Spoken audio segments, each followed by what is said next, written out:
سلام و درود حضور همه شما عزیزان. امیدوار هستم که خوب و خوش و صحتمند و سلامت سر حال باشین.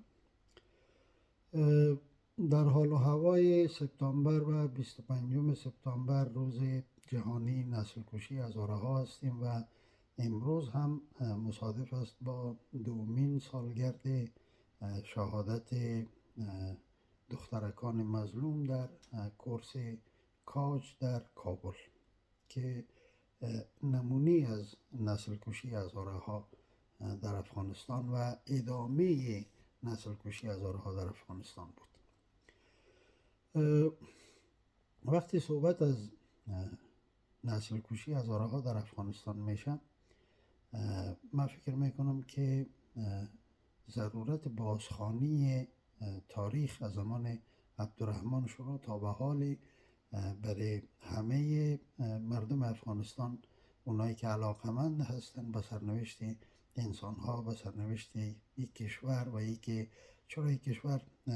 در همیشه در دریای از خون شناور بوده و اتفاقات بسیار بسیار خونینی در تاریخ این کشور اتفاق افتاده. برای همه ما و مخصوصا هزاره ها لازم و ضروری است که تاریخ افغانستان، تاریخ نسل کشی ها در افغانستان بررسی کنن، بازخوانی کنن و ببینن که چه اتفاقاتی در تاریخ افتاده و آغاز تاریخ میتونه از 130 و چند سال پیش از زمان امارت امیر عبدالرحمن شروع شد. هرچند که بحث جابجایی هزاره ها، بحث یا بیجا شدن هزاره ها از مناطق اصلیشان از زمان احمد خان ابدالی مطرح است و تاریخ نشان میده که یک جابجایی خیلی بزرگی در اون زمان در قسمت هزاره ها اتفاق افتاد. وقتی صحبت از نسل کشی میشه، نسل کشی هزاره ها مخصوصا، ما میتونیم این از سه منظر، از سه دید بررسی بکنیم از و راه های بازدارندگی این مسئله را هم در نظر بگیریم و بررسی کنیم که از چه راههایی میشه که جلوی اتفاقات گرفته شود. چون در تاریخ در خیلی جاها اتفاقاتی افتیده که نسل کشی بوده، فاجعه کشتن آدم ها بوده، فاجعه قتل عام بوده، ولی خب در او کشورها و در تاریخ از او کشورها او رویداد به عنوان یک رویداد منحصر به فردی در تاریخ ثبت شده و در یک جایی از تاریخ متوقف شده. متاسفانه در قسمت هزاره ها و بحث نسل کشی ادامه یافته، در یک مقطع تاریخی متوقف نشده و در جاهای مختلفی از تاریخ افغانستان از 130 و چند سال پیش به این طرف اتفاق افتاده و تکرار در تکرار اتفاق افتاده. آخرین اپیزودش هم کشتن 14 انسان بیگناه هزاره در مرز ولایت دایکندی و غور بود که چند هفته قبل اتفاق افتاد. وقتی صحبت از ضرورت بررسی راه‌های جلوگیری از نسل کشی هزاره ها را در افغانستان مطرح میکنیم، بیشتر منظور من سه دید هست و سه نظر هست. از منظر درون نظارگی باید این مسئله بررسی شود و وظیفه لااقل وظیفه خود هزاره ها مشخص شود که هزاره ها از چه راههایی میتونن ایستاد شوند و قد علم کنن و صدا بلند کنن و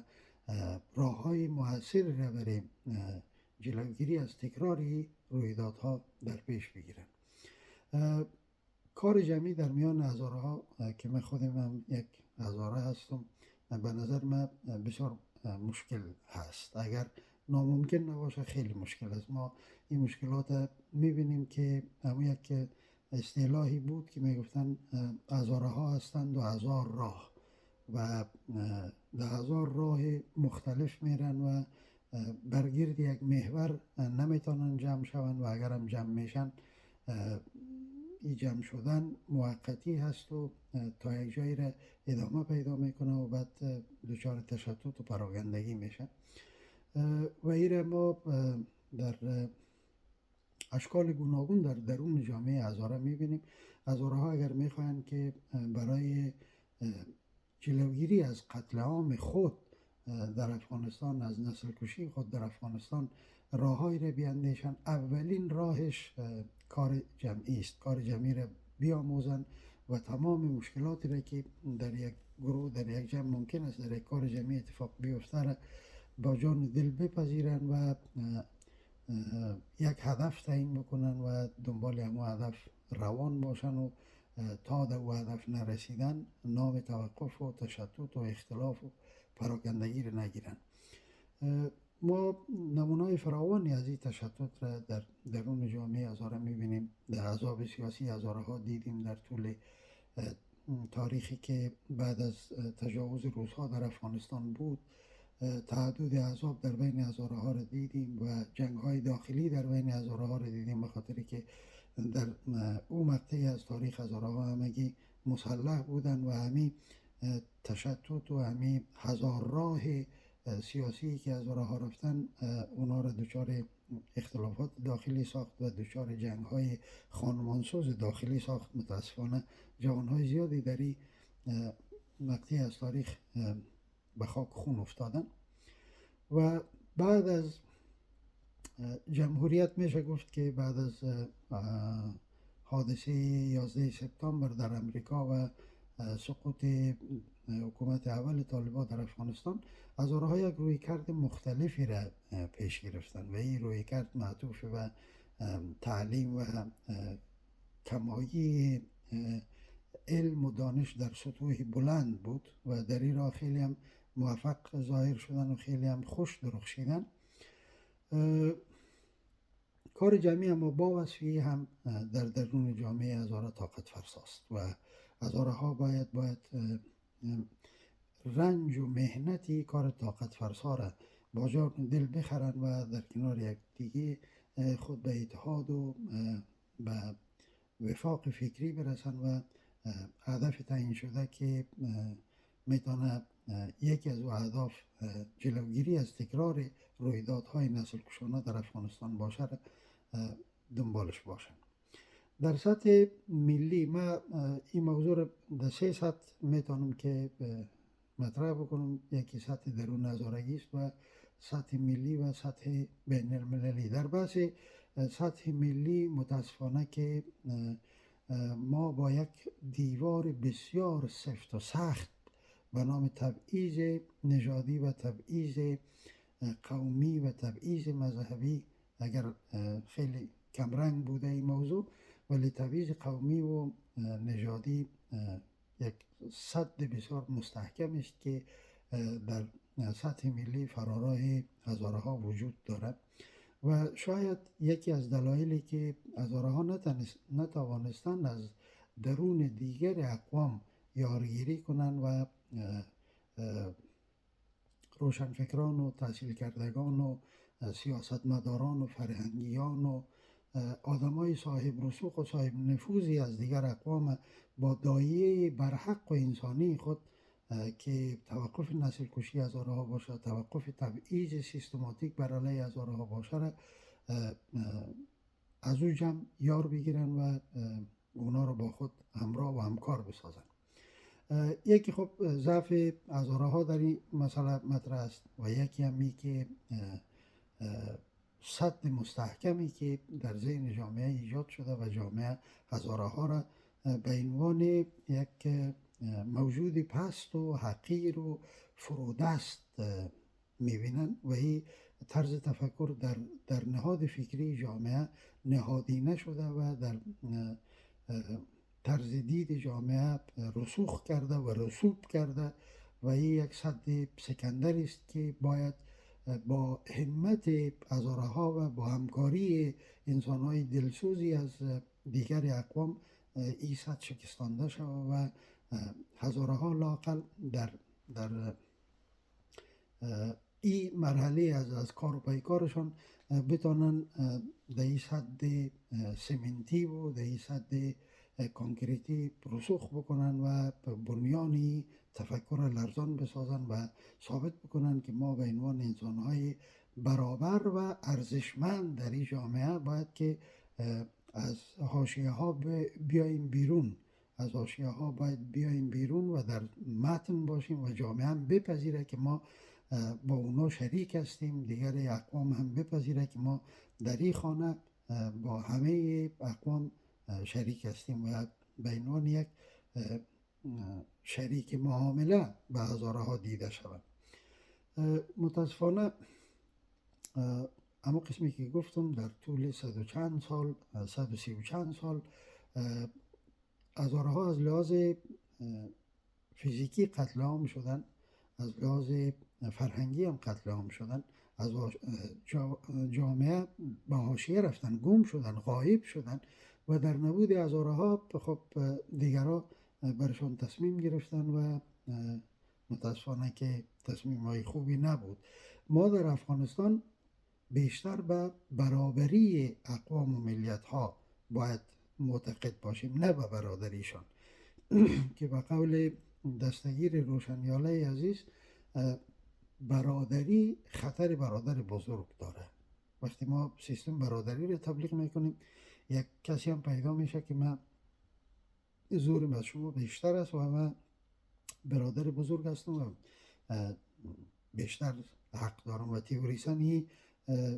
برادر بزرگی هم که خب علنا در مصاحبه هایش که معرف حضورتان هست در سطح BBC بحث برادر بزرگی را مطرح کرد و این خطر وجود داره و ما باید منادیان برابری تمام قومیت ها در افغانستان باشیم. من شخصا به رنگین کمان قومیت ها در افغانستان باور دارم و به این رنگین کمان احترام دارم و به همه ملیت ها و به همه اقوام افغانستان به چشم برابری نگاه میکنم و میگم ما در افغانستان باید در کنار همدیگه زندگی کنیم. اگر رویایی برای افغانستان آباد و باثبات در سر داریم و به منافع جمعی مردم افغانستان میاندیشیم، ازبک هستیم، تاجیک هستیم، پشتون هستیم، هزاره هستیم، باید به این دید برابری باور داشته باشیم که همه انسان ها در اونجا در یک سطح ارزش دارن، در یک سطح باید در تصمیم گیری های کلان مملکتی شریک باشن و یا لااقل شایسته سالاری را در نظام سیاسی و اقتصادی و فرهنگی و اجتماعی جامعه در نظر داشته باشیم. هر کسی شایستگی یک مقام را داره، شایستگی یک منصب را داره، بدون در نظر داشته پس زمینه قومیش، پس زمینه مذهبیش باید که به همون مقام برسه و سپردن کار به اهل کار خب یکی از شعارهای جوامع پیشرفته است. در سطح بین المللی هم هزارها باز کار و پیکار بسیار بسیار مؤثر و پیگیر و مسلسل و طولانی را نیاز دارن تا صدای خود بتانند در بین کشورها به گوش افراد مؤثر، کشورهای مؤثر برسانند و در دهلیزهای سیاست کشورهایی که مؤثر هستند در اونجا حضور پیدا کنند و بحث توقف نسل کشی هزارها را با اونا مطرح بسازن و اونا را هم با خود همنوا بسازن و از جمع سیاستمداران مؤثر دنیا هم یارگیری بکنن. این فرصت در دیاسپورای هزاره وجود داره و این امکان هم هست و شخصیت های بسیار بسیار متفکر و خوشفکری در بین هزارها وجود داره که میتونن این دایه ها را به دهلیزهای کاخ سفید برسانن، به دهلیزهای پارلمان های اروپایی برسانن، به وزارت های خارجه ها در کشورهای مختلف برسانن، وزارت خارجه کشورهای مختلف. اسناد و مدارک خیلی تاریخی وجود داره و این کار ناممکن نیست. این کار ناممکن نیست، خیلی خیلی تلاش نیاز داره اما ناممکن نیست و امکان داره که این کارها و فعالیت ها و پیکارها نتیجه بدن. من زیاد صحبت نمی کنم، وقت شما رو گرفتم، معذرت میخوایم. این گپا تقریبا یک بخشش تکراری است برای دوستایی که در اون سمینار روز شنبه قبل حضور داشتن و یک بخش هم چون برای ما فرصت در اونجا زیاد مناسب نبود، وقت زیق بود، نشد که بگوییم او گپاره، بنابراین یک بخش از او تکرار را آوردم و یک بخش هم شاید که حرفای جدید باشه. زنده باشین، تشکر، سلامت باشین و خدا نگهدار.